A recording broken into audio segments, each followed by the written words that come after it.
Most especially today, I'm pleased for him to share a few minutes with us as we honor veterans. President Haas is a 1973 honors graduate of the U.S. Coast Guard Academy. He is a retired captain with 23 years of commissioned service in the U.S. Coast Guard. Please join me in welcoming President Haas.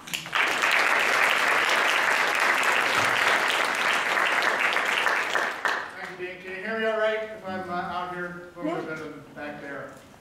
It's great to have you all here on this inaugural lecture. Bonnie, thank you for your continued leadership and inspiration to us all, and touching the future right here with our students, but also our colleagues as well. So thank you so much. We really do appreciate all the service that you provide in your profession and how you share so many others. And Captain Osborne, great to have you here as well. Thank you. Look forward to listening to your remarks too. I want to first off, as the Dean pointed out, we did celebrate this week Veterans Day. I think we've been celebrating it all week long, which is great. Monday was the 11th, of course.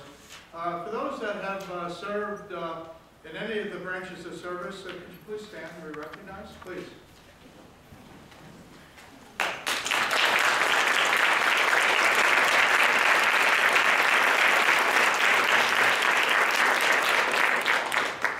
Thank you. As mentioned, I'm very proud to have served in the Coast Guard, and also very proud because my three children are currently either an active duty or reserve status as well, my two sons and my daughter. And also going back to my dad, who was a cook. He was a third-class petty officer on a destroyer in the Pacific Theater during World War II. And he says his job was morale.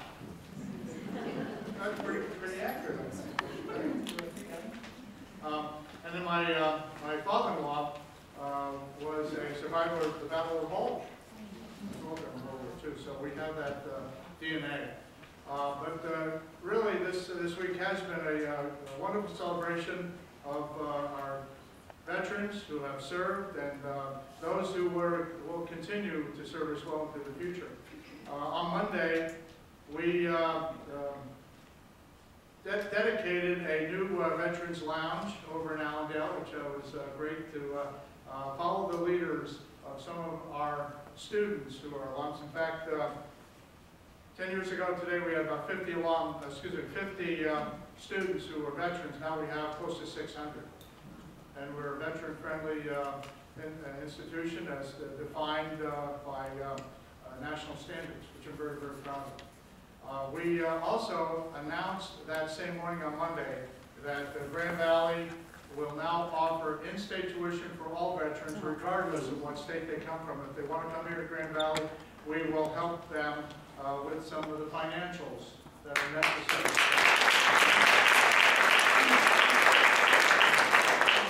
And then my proudest moment actually this week came when I was asked to be on a panel for Governor Snyder, and he was and this was the third of 3 summits he has held over this year.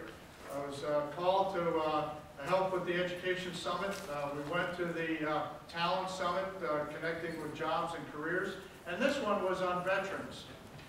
But the moment came really when one of our own, Julia Trent, one of our nursing students, stood up. She was Gorman.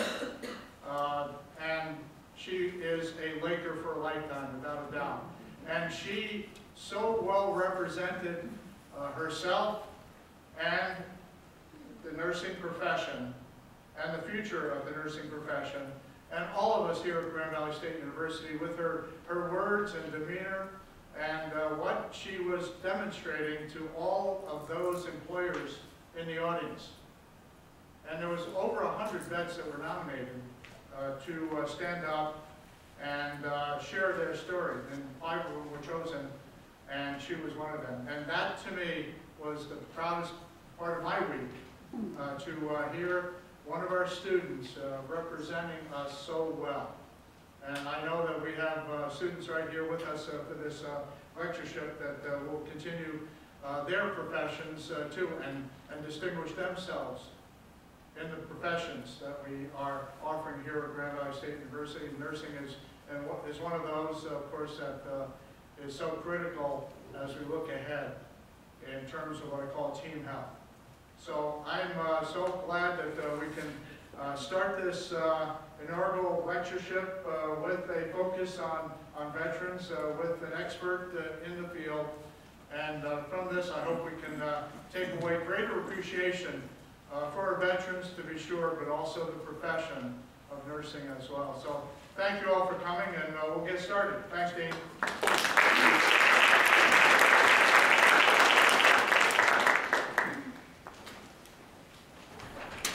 Thank you, President Haas. There's no better way to start. We appreciate it. I just want to do a few introductions before we move on with our program.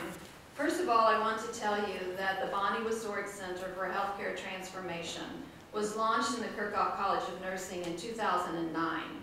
And in 2012, we were able to hire our first executive director, which is Dr. Evelyn Klingerman.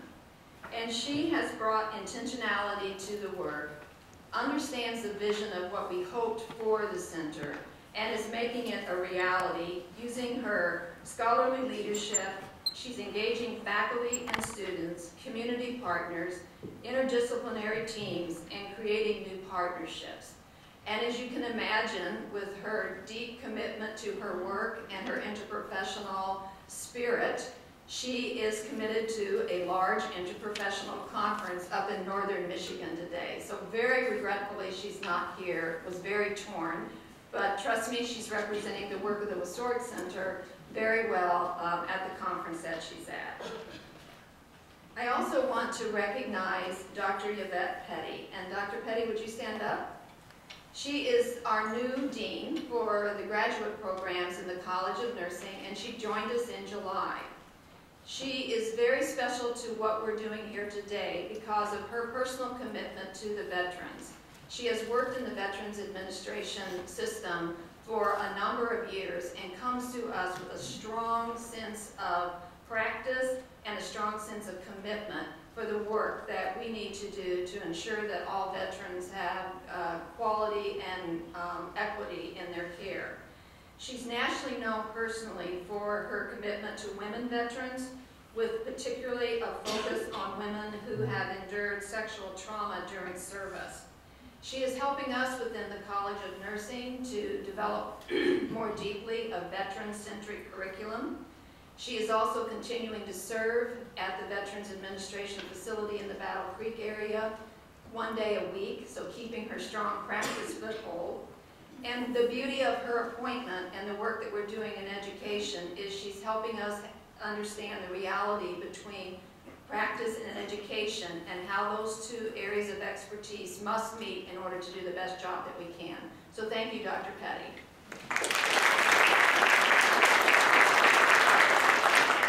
I also want to recognize Stephen Lipnicki. Are you still here? Can you stand up? Did you leave? I just want to recognize him. He is the Assistant Dean for Students for Grand Valley State University, and his particular area of oversight is with the adult learners who return to school and graduate students, and particularly he is committed to helping our veteran students, which he told me over lunch we have over 500 now at Grand Valley, helping them to be successful and to meet their needs during their educational journey. He's been very critical to helping us put this program together today and has helped us with many of the details. So if you see Stephen before the day's over, please thank him because it's been an enormous contribution for us. One other bit of homework, there is a sign-in sheet for those of you that would like to get continuing education units, and it's out in the foyer, and there's an evaluation form that you'll need to complete in order to get that credit. And then finally, I want to thank the individuals that are part of our team in the College of Nursing that helped make it possible for us to have this event here today. And I want to recognize Kelly Knight and Carrie Smucker, who both work with us in the College of Nursing. And then I want to recognize the graduate assistants that work in the Wesorick Center in the College of Nursing. And that's Maria McCormick, and Carly Roach. So thank you both very much for helping us pull this together.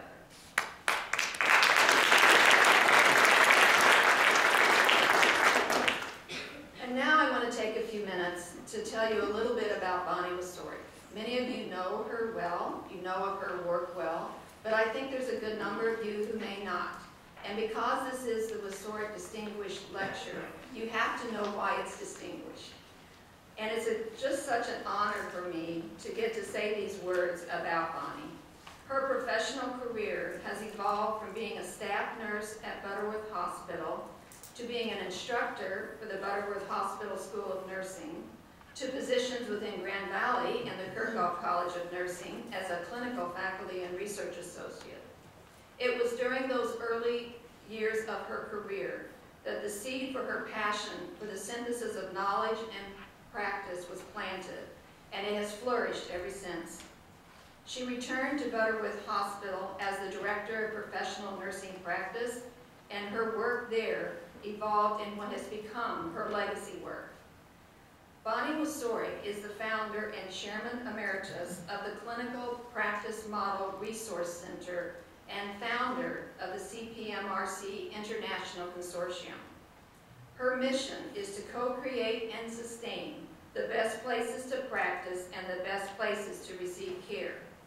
Over the last 2 decades, she has partnered with thousands of interdisciplinary practitioners from rural, community, and university settings, working to create healthy, healing practice cultures and a patient-centered, integrated healthcare system.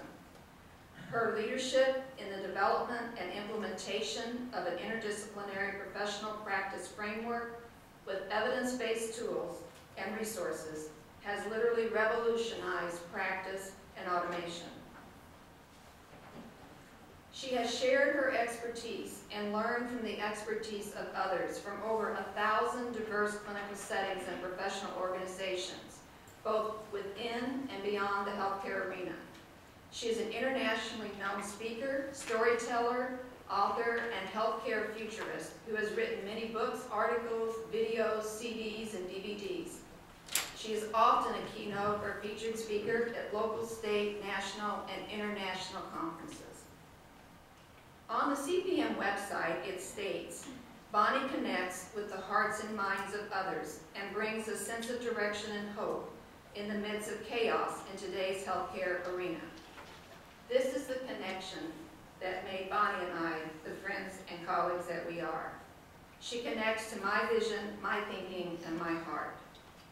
I can say without a doubt that I'm truly blessed to have her as a partner and to have the opportunity to work with her and to have the center in our College of Nursing that honors the legacy of her work.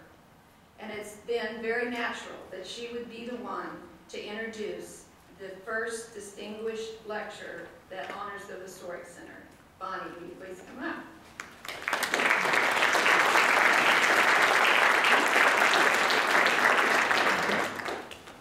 Thank you, Cynthia.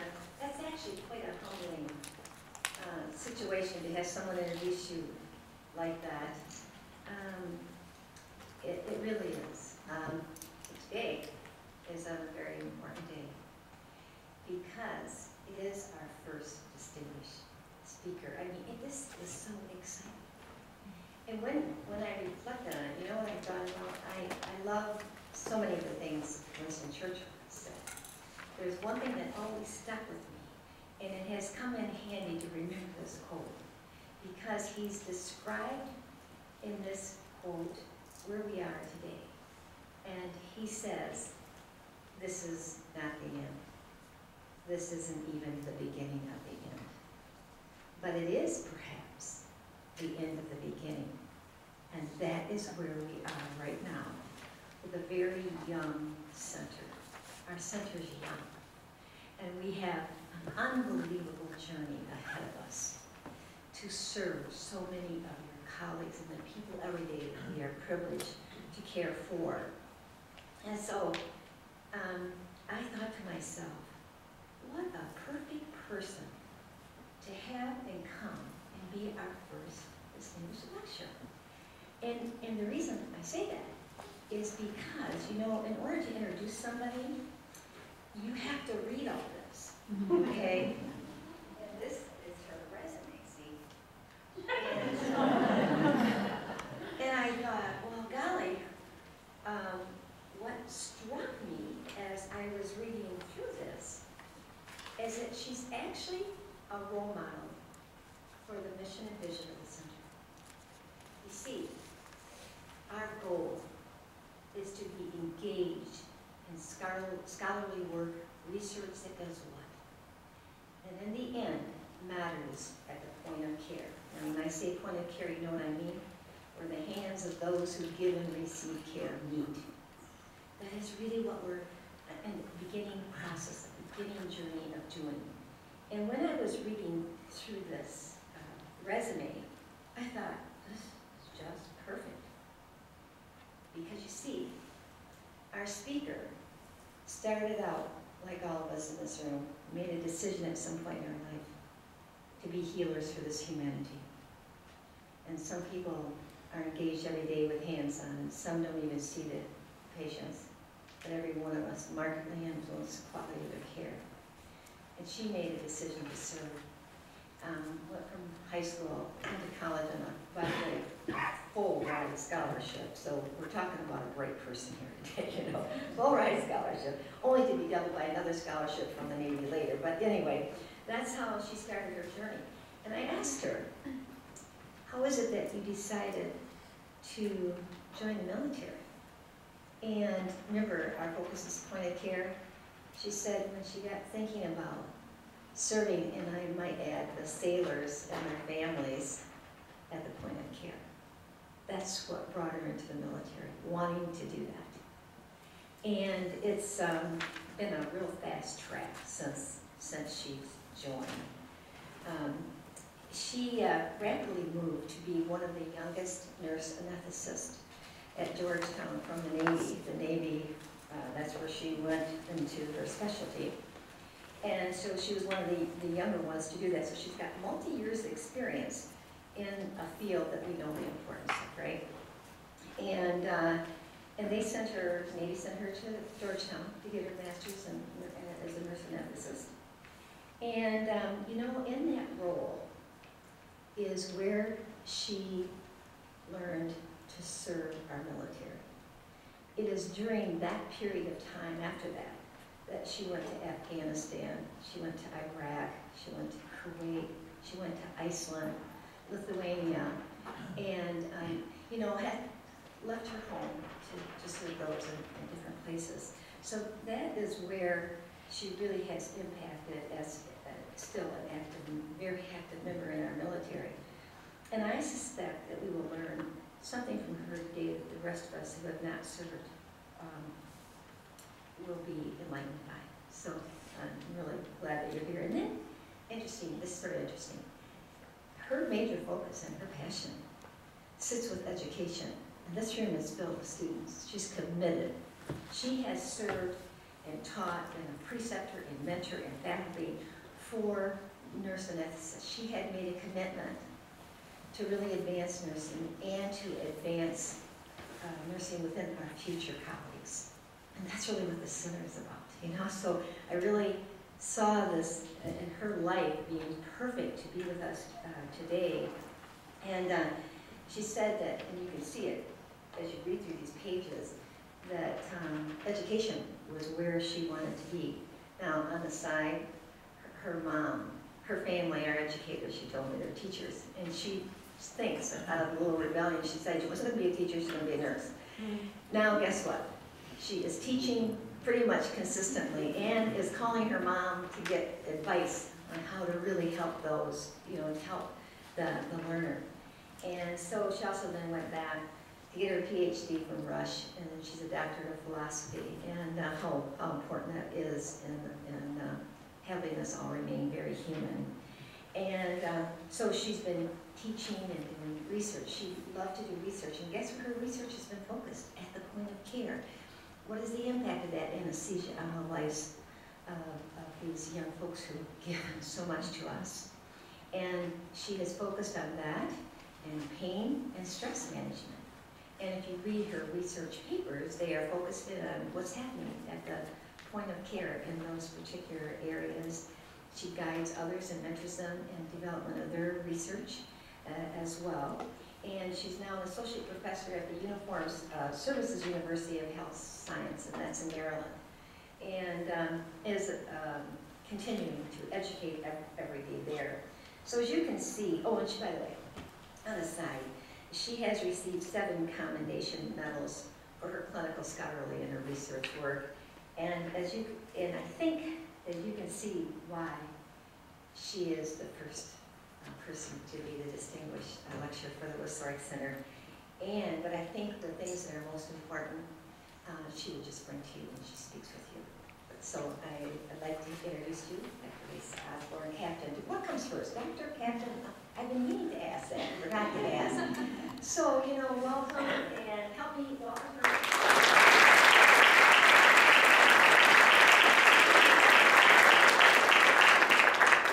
Good afternoon. It is an absolute pleasure to be here for this. I've had a wonderful day with the faculty here, but now I sort of feel like I don't know what to say because they have so many innovative things going on here. The students, you are so fortunate because a lot of the things I'm going to talk to you about, the faculty are going to say, we're already doing that. So what a cool thing. I had to go through a number of different clearances and everything to come do any presentation. That's what we do in the military. And it got to be sort of funny that every single person I talked to about coming here said the same thing. Oh my God, you're gonna freeze. I think Michigan gets kind of a bad rap because it's not that cold here. It is not that balmy in Washington, D.C. right now either. So here I am in all my scarf because I was terrified of freezing. But anyway, so thank you for bringing decent weather for me. I appreciate that. It just occurred to me that before I get started, I'd like to tell you a quick story because I was honored to be promoted to captain fairly recently, and I couldn't really decide what I wanted to do because it's a big jump in the Navy to go to that rank, and I wanted to do something very special. And I could have done something at the Uniformed Services University, and it would have packed the auditorium because the students would have all felt like they had to go, and that would have been kind of cool, I guess. But I decided that what I really wanted to do was do it down at the Marine Corps Memorial. That's the Iwo Jima one. I don't know if you've ever seen pictures of that or been there. It's a very powerful place, though, and I thought, well, the downside of that is that it's going to be fairly small because you're not going to get people to drive down there on a Saturday, and but I thought that's okay because it's really for me. And in the ceremony in the Navy, you wear a particular uniform. We have these shoulder boards, and you go through the whole ceremony, and then you swap out to the new rank of the shoulder board. So your family typically does that, and it's really special. And so there was a handful of people there, and I thought, well, that's okay. We get ready to start, and then these 3 giant buses, I'm not sure what those buses are called, but these veterans, there's this group that brings in all of these veterans for this tour of the monuments, and I hit the exact time of one of those. And here they come. We had a parade of wheelchairs. You just wouldn't believe it. These were World War II vets, mostly. And so if you do the math, these are not spring chickens by any stretch. So that's why they're all in a wheelchair. Well, they were thrilled to be part of the ceremony because they actually really understand what all that means. And it was the most powerful, incredible experience. I am so thrilled. That's definitely one of the finest moments I've had. But there was a man there that fought at Iwo Jima, and tears, and there was a little army nurse from World War II in her little tiny hand. It was just incredible. I will never ever forget it. So it was a very cool moment for me as a veteran to be able to spend that time with them. So let me see if I can work the equipment here. I'm going to spend a fair bit of time telling you about myself, and I hope that you don't misunderstand me because this is not meant to be narcissistic, but I have been heavily influenced by the late Senator Inouye. I got to meet him on numerous occasions. He was such an incredible champion of both military and nursing. and it was a real honor to know him. And I have this admiration for him because he was just an incredible communicator. And you could get groups that didn't even agree talking. And we need him in Washington right now, you know?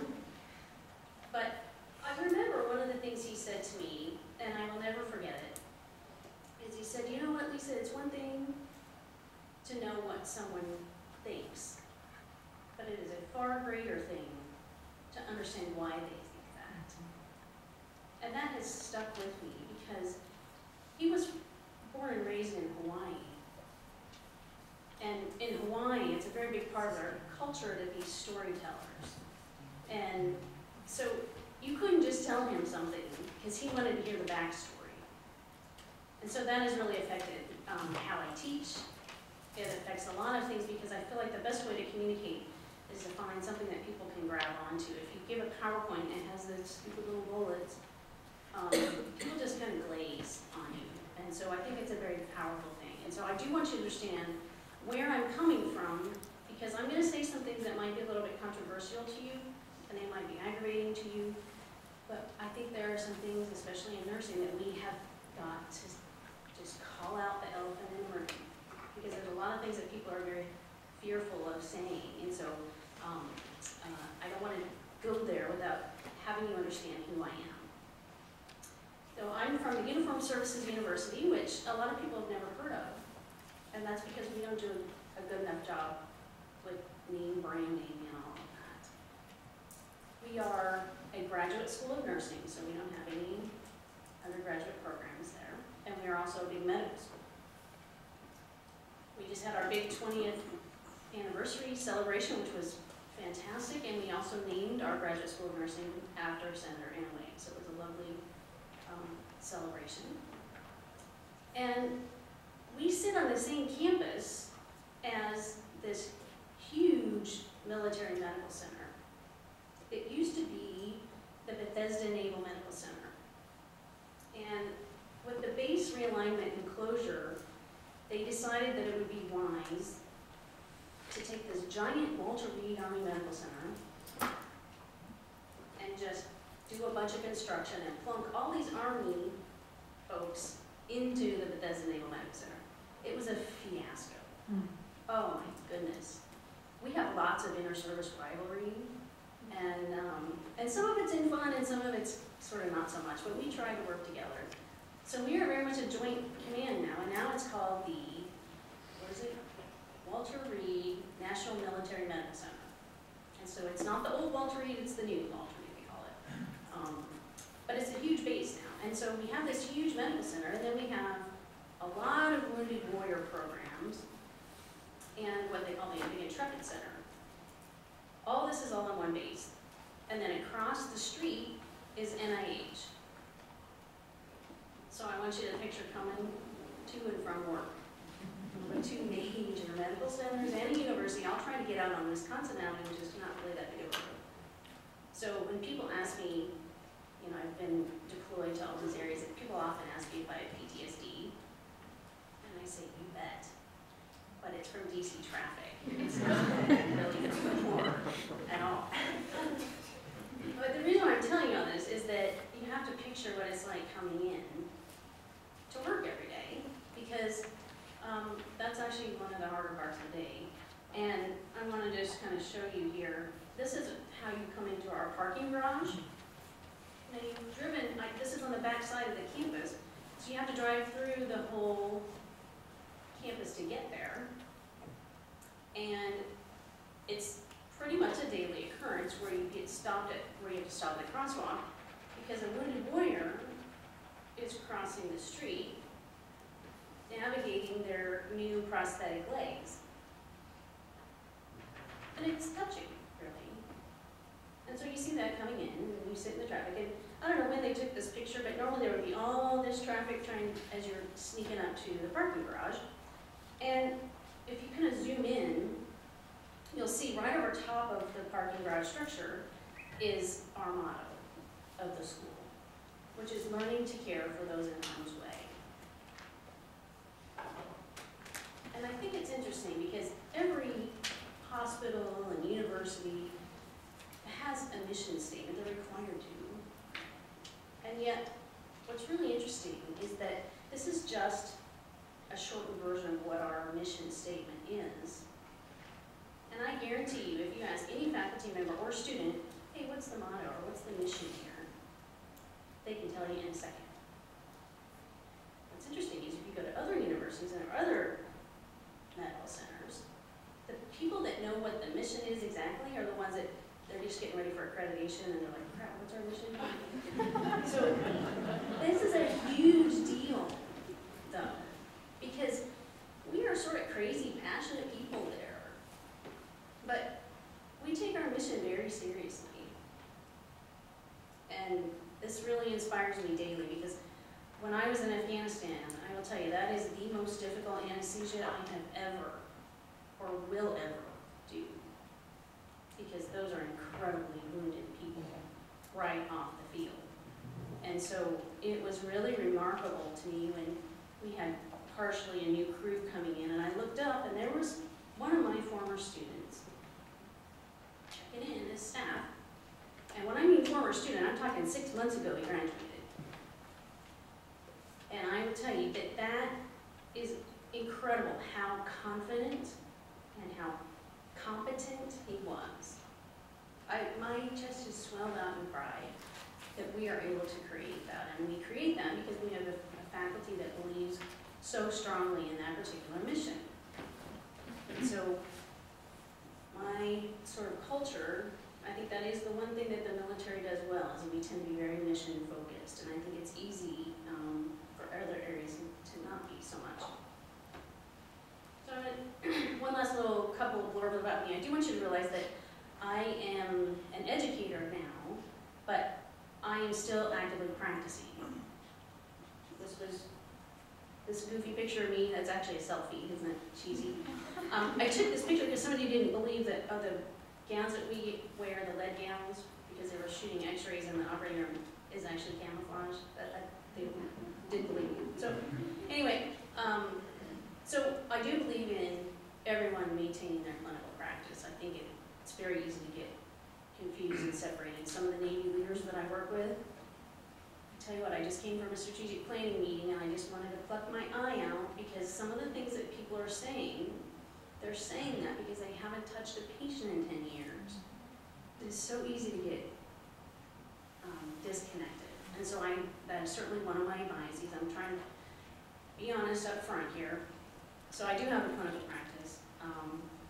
The other thing is I've done every single kind of job, if you want to say, the large academic medical center, the goofy little, I couldn't find my picture of the Naval Hospital, Keflavik, Iceland, but this very small overseas duty station where I was it.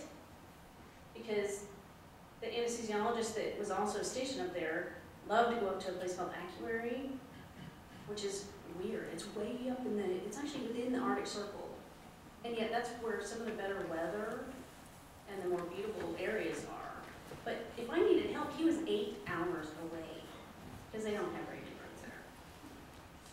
So I understand what it means to be a fully independent practitioner. We had labor and delivery. I had a situation where I was right in the middle of doing a shoulder case and we had a true blue crash C-section. And I'm thinking, okay, that's going to be interesting.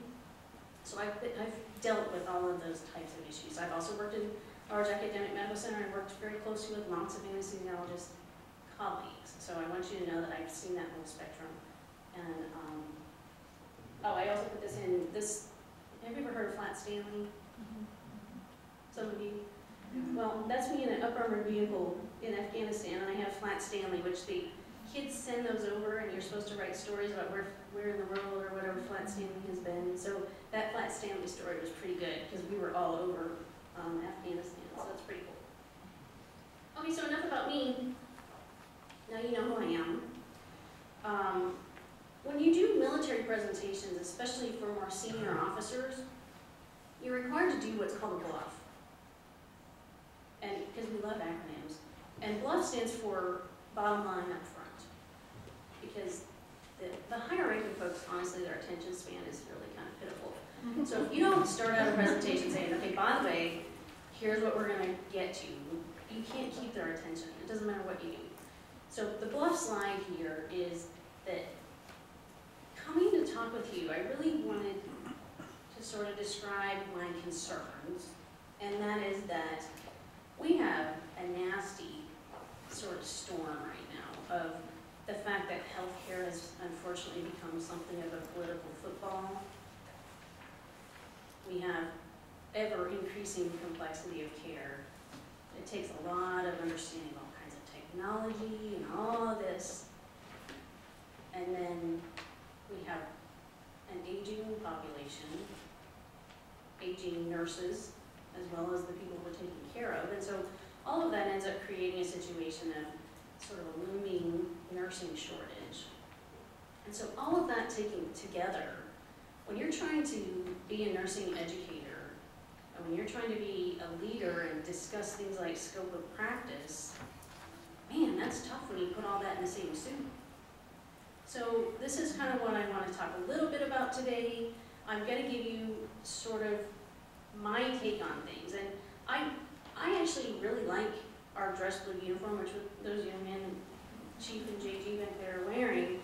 I'm not wearing that today on purpose, because if I stand up here and I have all those navy stripes on, I think it's difficult for you to separate the fact that I'm not, this talk today is not from the Department of the Navy. This is Lisa Osborne. So if you disagree with me, don't blame the Navy, it's just me speaking, okay? Let's see if I can manage this video here.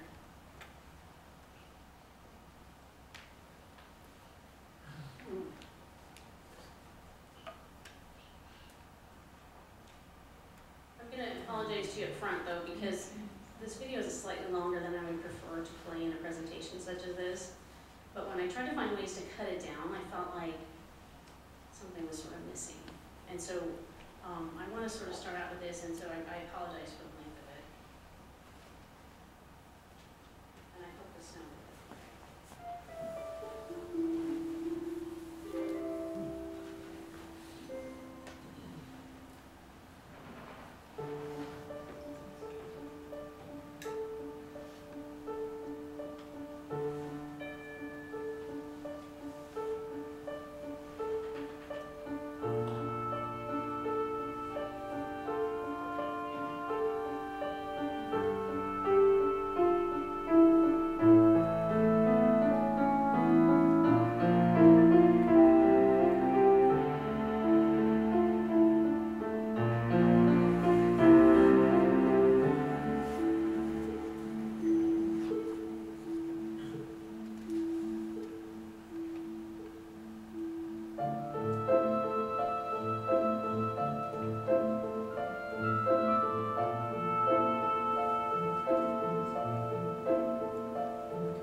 apologize if some of you have seen it, but I think it's an incredibly powerful video, and I wish I could have found something similar that was related to veteran care, because honestly, that might look a little bit different if you could put the thoughts of the veteran that's in there.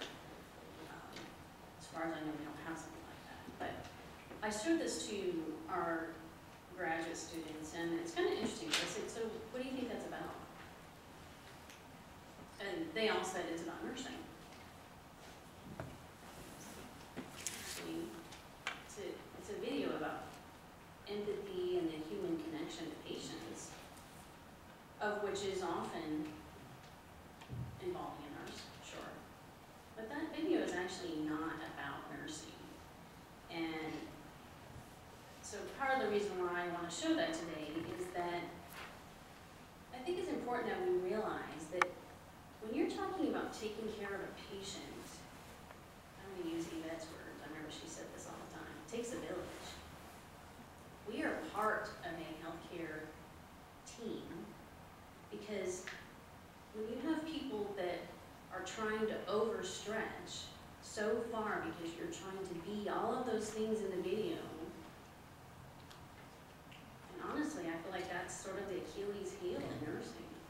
Is it nurses watch this video and they want to be the person pushing the guy in the wheelchair, and they want to be the person with the dog, and they want to be the, if you really identify who the nurses are in that video, there are a few, yes, but I just think it's interesting that when you show that to a group of nursing students, and I knew there would be some nursing students today, I do want you to realize that it's not just you, this whole burden is not on your shoulders. So if we're going to talk, I want to talk about nursing today, and I really like talking about nursing education, but one of the things that creates most of our faculty battles, where I work, is just the argument about what nursing is in the first place. How on earth can you design a curriculum or fight about scope of practice if you can't agree on what is nursing in the first place? I remember these discussions when I was a brand new nurse 23 years ago. And it's amazing to me that we're sort of still there. So I want to spend a little time talking about that. Because nurses are a huge group. I decided I should kind of look it up and see how many nurses there are, and it kind of depends on where you look, I guess, but roughly 2.6 million nurses. That's the largest group of healthcare professionals. That's kind of cool. And not only is that cool, but we also spend the most time in terms of hands-on with the patients. And so the things that nurses do often really do touch patients' lives. We get to see patients at the most vulnerable time. But the question I would ask this group, though, is that if nurses are the largest group, how is it that nurses are often not in the conversations when we're talking about the healthcare mess that we have right now? It's an interesting thing when you start talking about designing curriculum. So when you think about, okay, let's just do what we call a SWOT analysis. We do this in the military. It's not SWOT as in Spain. It's SWOT, which has to do with the strengths, weaknesses, opportunities, and threats. And it's the way we approach analyzing all kinds of things. If you do that for nursing, it's kind of interesting because one of the glaring weaknesses comes out, and it's always the elephant in the room.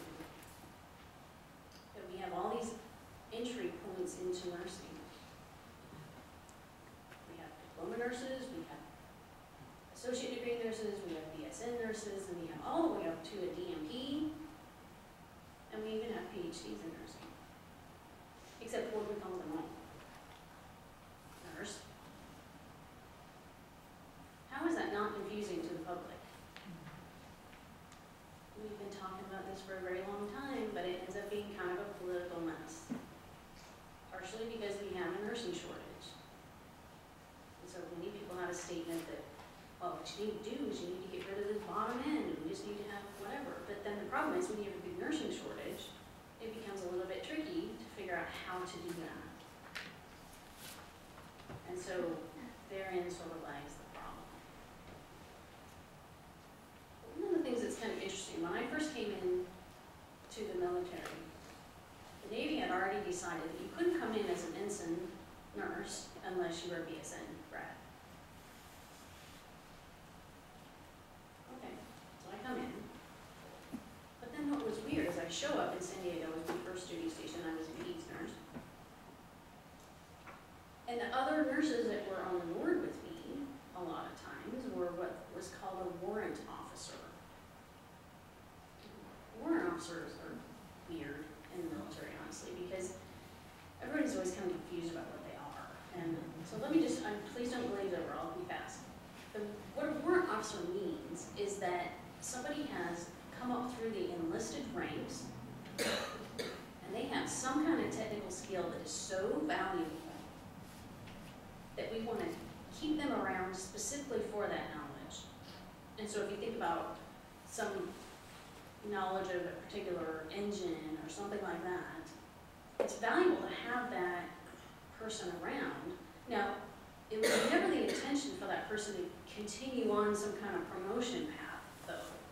They were kind of in this holding pattern. Now, they have a couple of warrant officer ranks, but it wasn't about promoting up to the other officer ranks. They were going to stay there because they were valued for that technical skill, period. So these what am I trying to say, associate degree nurses weren't allowed to come in as an ensign, so they made them warrant officers.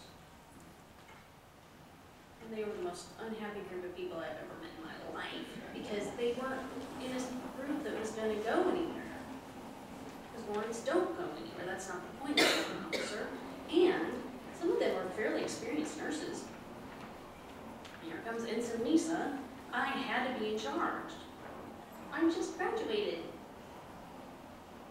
Do you really think they were motivated to help make me successful? Absolutely not. And so I don't know for a fact, these guys may know how long that lasted, but it didn't last long because it was a disaster. So one of the things I would suggest to you is that I'm telling you that story because I think that's probably true in the civilian setting, that some of those folks feel the same way, who are associate degree nurses or diploma nurses, that it's kind of a rank problem. And I think we need to address it. I think these programs that are helping people to use that as a bridge to the BSN are phenomenal. Some places are doing that beautifully. The thing that challenges us as educators, though, is that you have to understand that these people are adult learners. They have lots of stuff going on in their lives, and when we think about how we're going to educate them, we have to take that into consideration. Clinical degrees can be challenging to do well from a distance. And so we have some real challenges of how to make that happen as well. And I'm going to tell you a little bit about one of the programs that we have going on. But we recently had a lot of disagreement in one of our strategic planning meetings about utilization of people. Now this is utilization of nurses in all kinds of flavors, because what happens for us is that we call them billets, but you would probably call them a job that you can hire into. That is not what utilization means. Utilization means what you're actually going to do with that person once they're in that position. One of the sort of side jobs that I have for the Navy is that I am what's called the specialty leader for Navy nursing research. And so I'm in charge of all the Navy nursing PhDs. And what drives me absolutely crazy is I have a billet somewhere and I put somebody that's a PhD prepared nurse into that job, and then the senior nurse executive utilizes them for all kinds of things. They're getting ready for joint commission, or we have an interesting term in the military that is SLJO, which is Special Jobs Officer. it's a marine term, and the S actually stands for something that's really not meant for this forum, but we'll say special instead. Special little jobs officer, which means you do all these random things. How frustrating is that this person has a PhD, for crying out loud, and we can't utilize them as a nurse researcher? And I think that that's what's interesting, is there's nurses that get utilized for all kinds of goofy things. And part of it is our own fault. Because I just showed you a video, and nurses all say, I want to do all of those things. And I think part of it is that from the time that we were brought up that if it wasn't diagnosing something, all the things that the physician was involved in, everything after that was nursing. That's not true. There are all kinds of things that are not in our lane. And nurses are notorious for getting out of their lane. If it's a social work thing, let the social worker do it. If it's a psychology thing that's not quite in your area of expertise, well, let's get somebody in that is their area of expertise. And so, one thing I want to say to the nursing students in here is please make sure you understand certain things are simply out of your lane. It's not useful for you, because anything that keeps you from doing what you're supposed to be doing for the patient needs to be reevaluated. And we have to get better at saying, that's not my job. We have a nurse that was so inspiring. She was a recovery room nurse. And she had this issue because all of these different people that worked for her came in at kind of a different time than a lot of people. They came in at like 9 or 10 because patients weren't coming out of the recovery or out of the operating room to be recovered first thing in the morning. They had to have their surgery first. And so the problem in San Diego was that there wasn't any parking. And so those nurses kept coming in at 6 when everybody else was coming in just to get a parking spot. Well, the civilian people that she had were getting tired of not getting paid for some of this time, and so they were starting to request payment. Well, it wasn't in the budget for them to get paid for that, and so finally she got so tired of the whole problem that she said, you know what, let's come to an agreement. What's a reasonable time for you to come to work? They agreed on, I don't know, 45 minutes. And she said, I don't care. Drive around until you find a parking spot. If you're late for work, you're late for work. Well, they were late for work because there wasn't anywhere to park. And so the interesting thing is, when you have that situation, then you have people that are finished with their surgery and they call out telling them they're going to come to PACU. Well, they couldn't because there wasn't a nurse to take care of them. So there's nothing to do but stay in the operating room and begin the recovery phase there with the anesthesia provider. That's the only thing you can do. Well, let me just tell you, after about a day of that, the hospital administration figured it out. And to this day, they have some agreement with the city where people park up by Balboa Park. So guess what? She said, I don't have the resources to fix the parking problem at this place. I can only fix what's in my lane, and these people cannot be coming in at 6 in the morning for a 10 o'clock shift.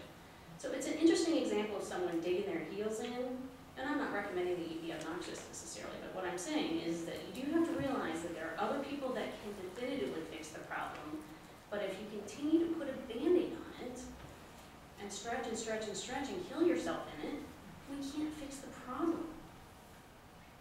We have people, a person here that's all about systems. I want to hug her, because these systems problems, those things that are driving you nuts every day, are unacceptable. That's the kind of stuff that we're trying to teach you to bring forward. We're not expecting you to solve it though, because sometimes you are not the person to solve it. You may not have the resources to solve it. Let's get it fixed. Instead of just griping about it over your lunch break, let's get it fixed. The other thing we argue about all the time is what is it that needs to be in our curriculum or not. I'm going to give you my bias up front again, that I ended up being the physiology instructor for the Graduate School of Nursing because that's my passion. That the foundation of everything we do is science. We we are the Uniformed Services University of the Health Sciences.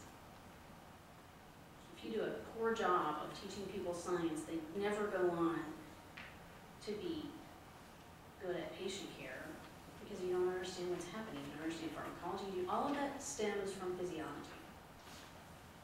I had a student recently that came by my office and she's just finishing up as an FNP, and she said, "Oh my God, it's all about physiology." I was like, "So what am I trying to tell you?"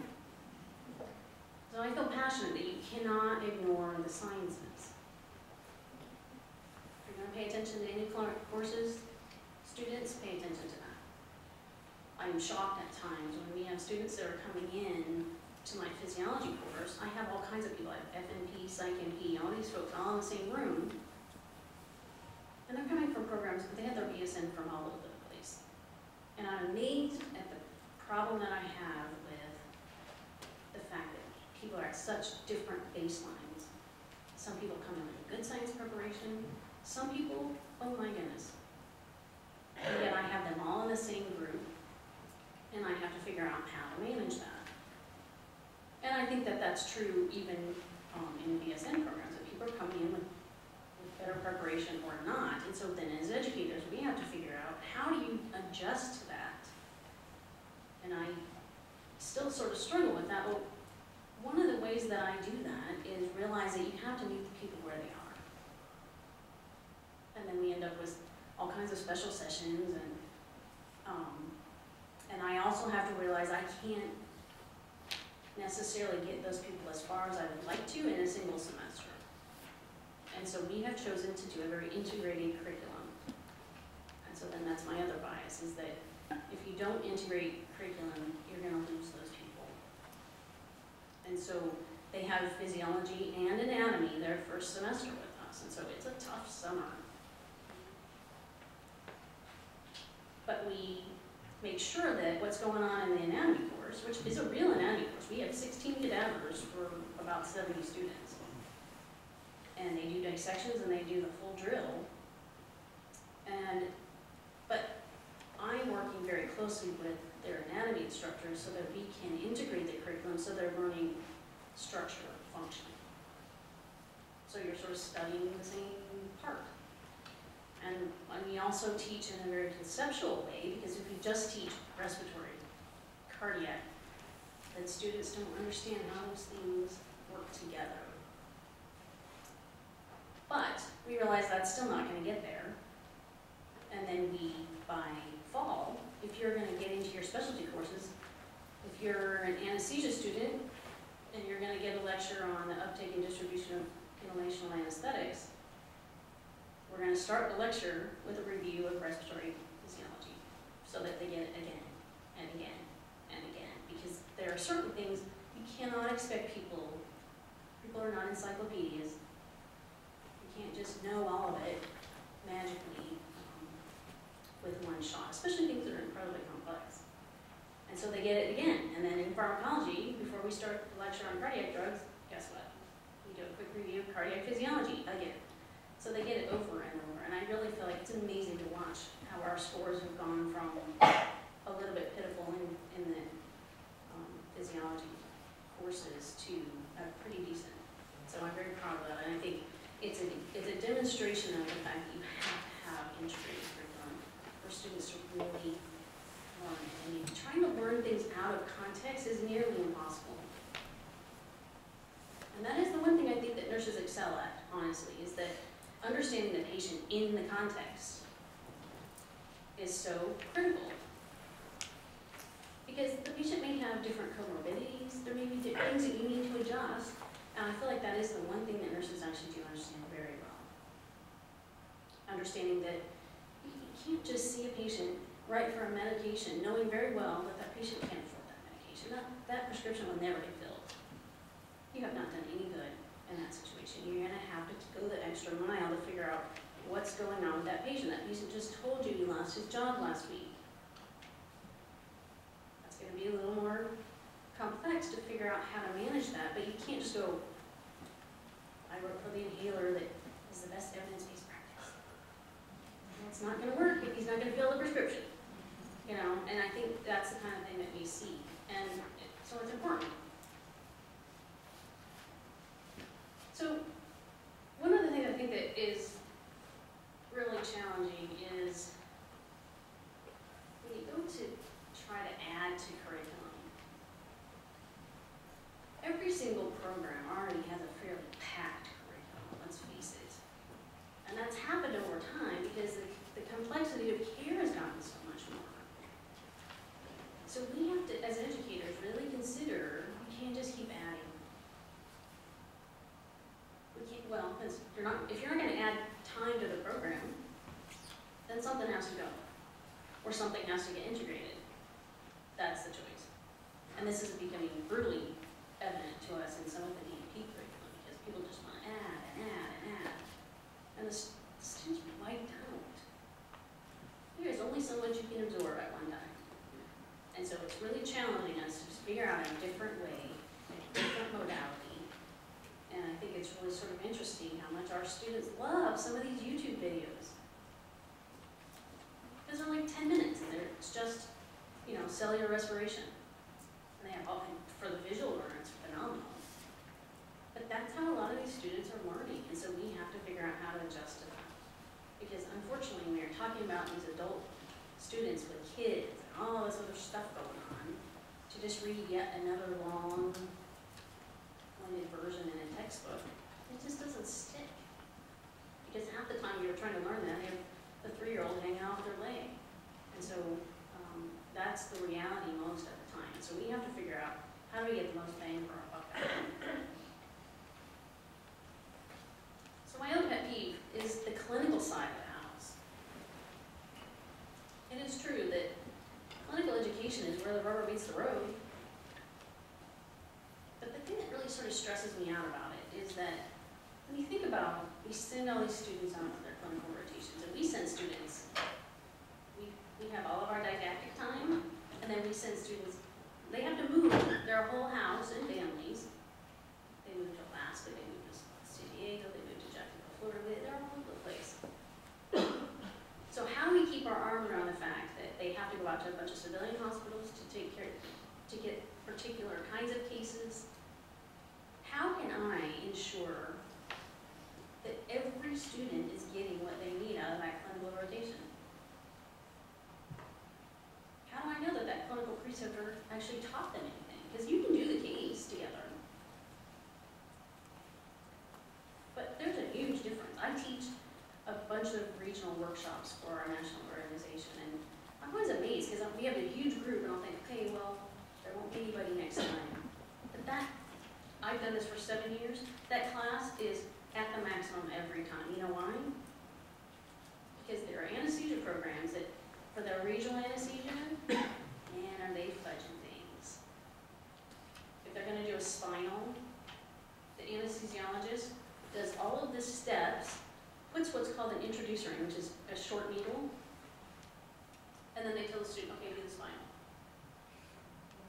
It is physically impossible for that needle to go any direction but one way once it's entering through that needle. There is no way it could go any other direction.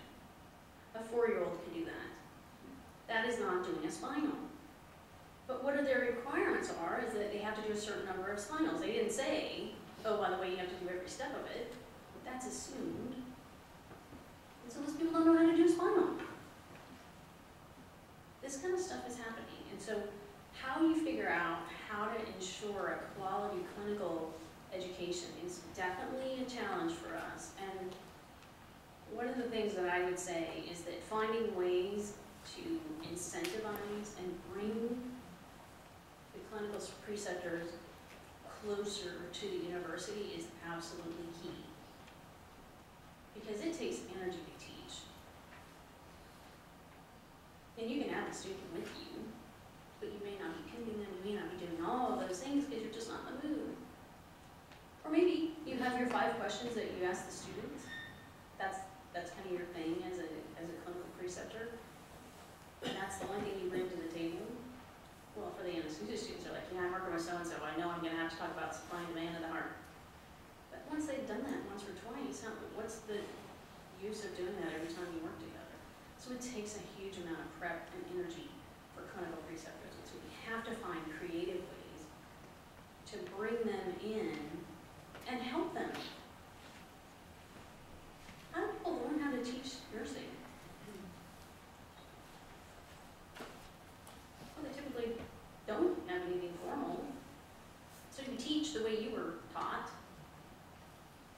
And so we sort of hope that your education was similar, because it's going to flow forward. So I think that lack of bringing people in, talking about how do you evaluate someone in the clinical setting. I mean, that's a whole art to that.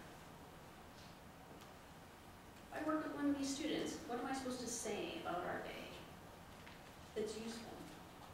She was so nice. Who cares? You know, I mean, that's not, when I'm trying to evaluate should we pass a student or not, I don't care if she's nice, I want to know if she knows her stuff.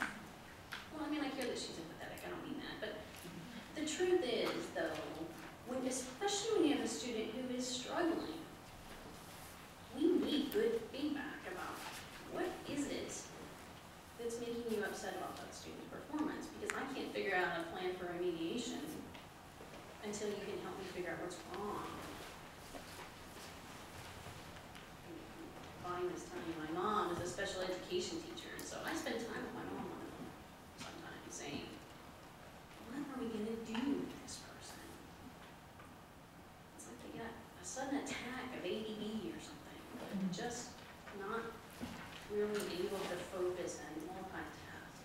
And she often has very good recommendations, but this is my whole point though, is that when you need to reach out, perhaps to someone from another discipline to help you, it should be no holds barred. You should say, you know what, whatever it takes. Because there are some tricky people. We have to figure out how to help them.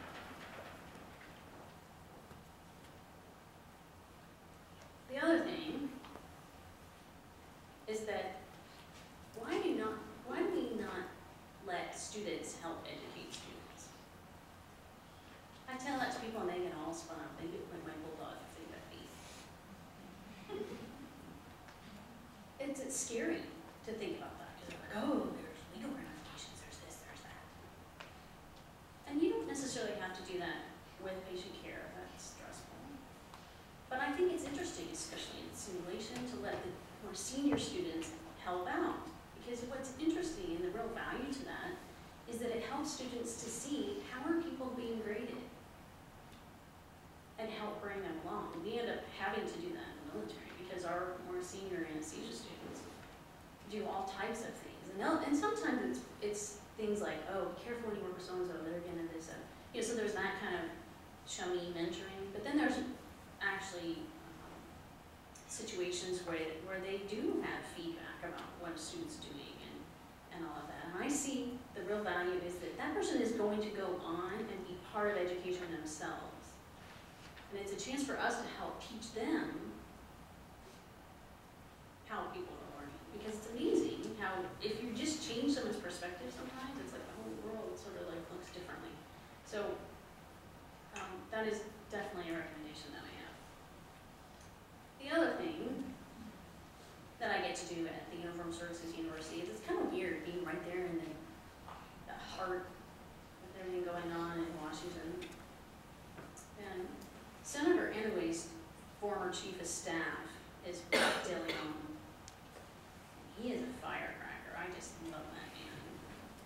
So when he retired, he decided that, well, actually his wife decided that he needed to find something else to do. He was driving her nuts at home. And so he decided he works part-time at the Uniformed Services University. And he's a fascinating guy because he's a clinical psychologist by trade. And was a former president of the American Psychological Association. So he's been in very powerful positions for many, many years. And it just drives him nuts how there's such a lack of nursing voice in so many of the issues. He tells me stories about trying to drag nurses in and get them involved. And I think part of it is that nurses just don't feel comfortable with what's going on in legislative processes. It's a little bit easier for us because we live in DC, we can run down and watch different things going on in the Hill. But I do find that that's a little bit distressing because as I've spent more time in that environment, I've seen how things happen. And sometimes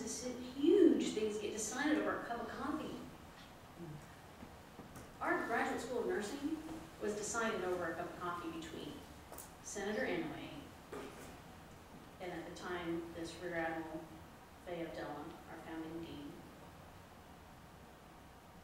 who, by the way, was a huge fan of science as well. One of the things she was most known for is at Columbia University, when she taught there, she brought all the nursing textbooks down in the courtyard and burned them. Got in huge trouble for it too. But she did that because she said there's no science in them, there's no point in these textbooks. And so she has always been a big fan of that as well. She's unfortunately in her 90s now, but it's amazing to me though that it is important for people to realize that I think sometimes we feel sort of powerless as nurses, like there's no way that we're going to have any influence on certain things, but I am constantly amazed. In fact, I have to be very careful what I say to Pat. Because the next thing I know, he's making phone calls. I'm like, wait, we were just talking. You know, we're just kicking stuff around. But he's like one of those, it's time for show. If you make a decent argument to him, he's ready to go. So I think we have to find ways to make this more real to nurses, to understand that your voice matters. You can make a huge difference in how things are. And what makes me so bummed is that when some of these decisions that are so ridiculous get made, it's because the people that are making those have absolutely no healthcare background. Go look through a bunch of different senators and congressmen and look at their bios. They're not healthcare people. Because healthcare people don't want to deal with that icky stuff. Because we do, we find the whole thing distasteful. And I agree, I mean, I don't like it either. But I don't like the outcome of someone else deciding either. So I would encourage you, get to know, lots of you have local senators, get to know who that person is. It's amazing how a quick conversation, if you ever have a chance to go to dinner and you have a chance to get one word in, if you have one word to say to the folks in Washington, what would it be? I sat next to this gal on the plane, and she was an OBGYN doing a fellowship, I think, in like reproductive medicine. Super sharp gal. It's amazing how younger the docs are getting. Like, you know, the only thing that she said to me that was kind of upsetting is that I said something about something in the news or whatever. She goes, yeah, I don't watch the news. And so I asked her a few more questions, just trying to get an idea. She's choosing not to be informed at all. And yet, this is one very sharp, educated lady. And I wanted to like get on my soapbox and talk about, you know, it's an incredible right to be a voter. It's also a responsibility to be informed. I don't know what's happening with the complacency. I mean, I'm military, and of course I'm all patriotic, and I think highly of voting and all of that, but I don't understand what's wrong with the rest of the folks. That is your professional responsibility to understand what's happening in your profession. What's happening in the world. Are you really going to let other people just decide for you? I hope that you say, I think not. I hate that people say the end, so this is my way of saying I'm at the end. And thank you so much for your attention.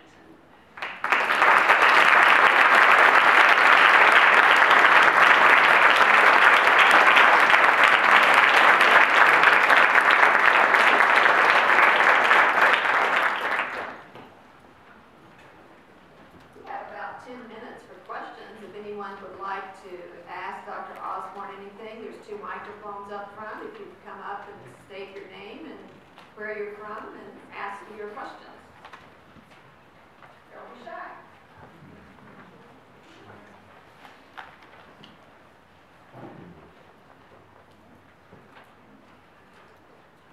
Well, I'll ask one. I'm curious when we think about preventative care.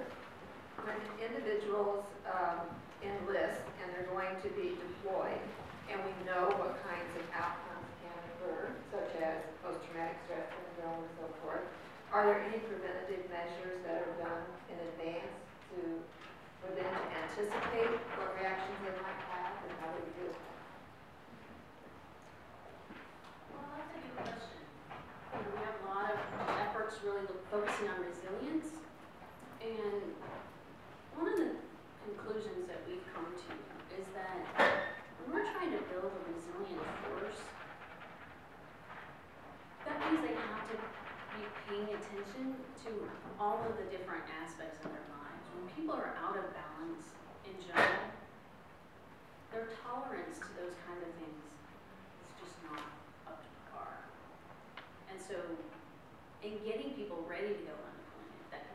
start addressing all of those types of things then.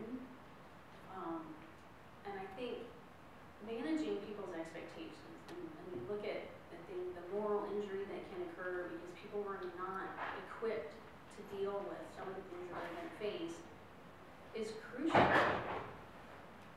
We just did a study while I was in theater looking at trying to find out when these reintegration problems happen with folks.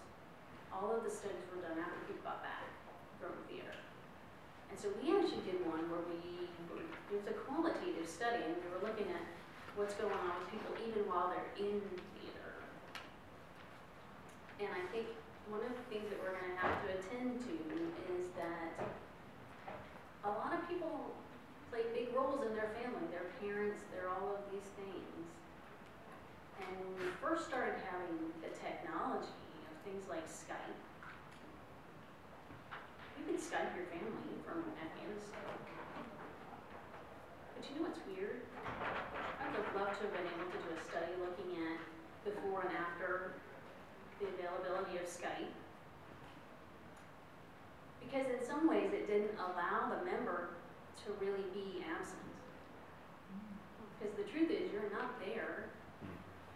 And so you still have the pressure of trying to be this parent through Skype. That actually can be fairly traumatic, actually. I have a horrible memory of my daughter was all stressed out about what she was going to wear for homecoming. His mom's not there to take her shopping. And that ended up being this whole big drama over Skype. And you can imagine the guilt I'm having, and she's upset because I'm there, but I'm not. I'm over Skype, I can't take you shopping, right?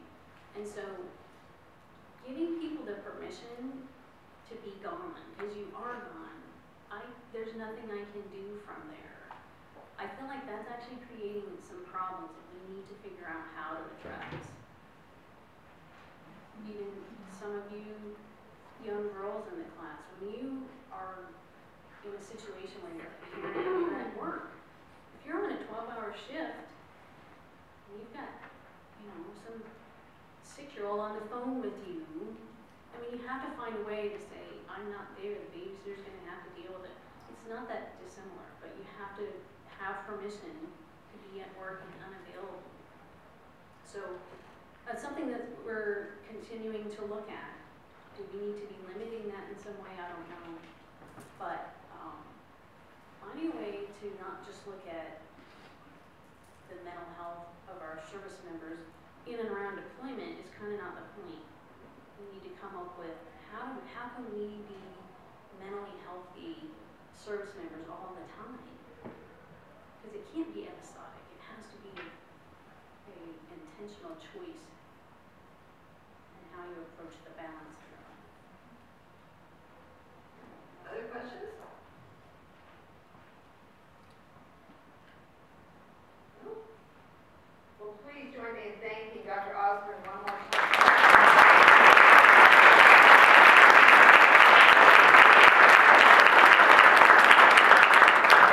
And there is a reception awaiting you, some goodies, and we have